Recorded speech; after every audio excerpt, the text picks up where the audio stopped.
Hi, my name is Laura, and I'll be discussing the theoretical basis of adjusted margin, why study xerography, so its implications for the study of broader phenomenon, how this book fits into the framework of the course, and my own critiques of adjusted margin.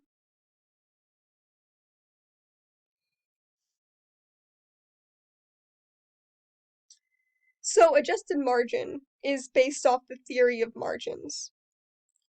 This theory holds that society is divided into roughly two sections.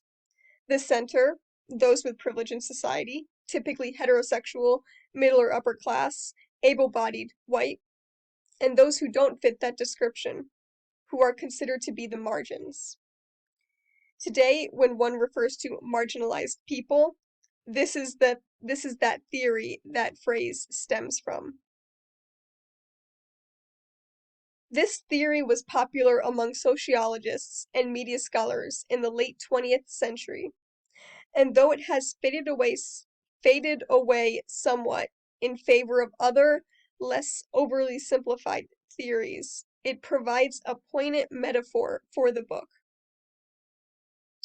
Copy machines, after all, allow for the user to adjust the page margins in order to prevent words from spilling off the page, just as Eichhorn argues xerography allowed for those in the margins to push back against the center, stopping themselves from spilling off the page of society.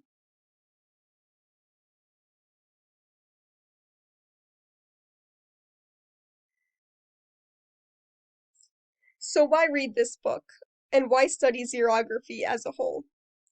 Well, the study of xerography is vitally important to the study of late 20th century counterculture and activism movements, because of how copy machines can rapidly reproduce flyers, signs, and political messages, all at the touch of a button and at little cost.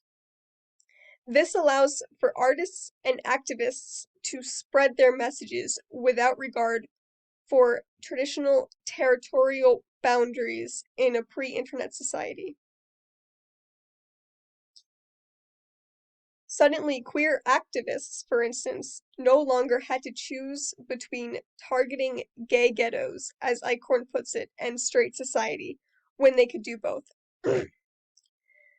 This allowed for the expanding of counterculture, as flyers and signs could be distributed widely beyond traditional social circles, attracting new people into the scene.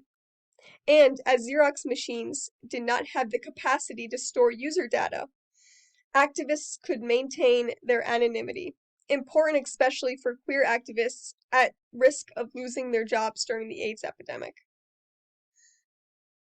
The copy machine thus created a sort of public anonymity, in which groups like Grand Fury and ACT UP received mainstream attention, while the individual activists who made up the groups could go unnamed.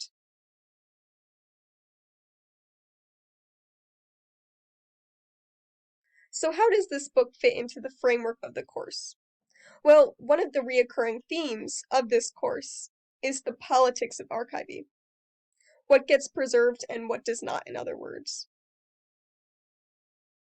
In her last chapter, Requiem at the Copy Machine Museum, Eichhorn describes the fate of the copy machine. Despite their important role in 20th century activism, as well as their role in developing an aesthetic that endures to this day, the machine is not considered important enough to save in an archive. They are considered too big and bulky, thus hard to preserve, and too boring to the general public or even researchers. Which lends an interesting dimension to the idea of the politics of archiving, that we are inherently biased towards objects that are aesthetically attractive or easy to display, or have an innate interesting quality to them that despite whether or not they played an important role in history.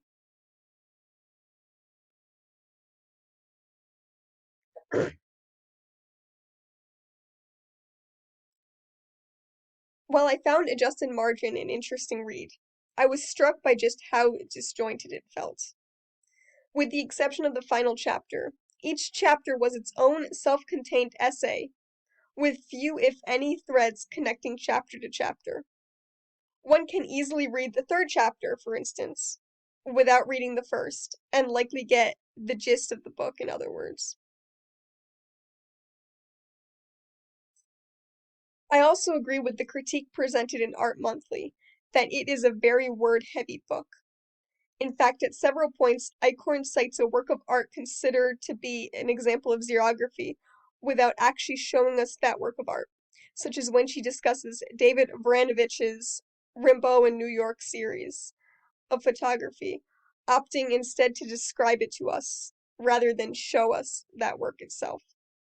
That being said, Adjusted Margin is an important work for shaping just how important the copy machine is in shaping the aesthetics of counterculture and how that aesthetic has persisted to this day. Thank you so much for listening.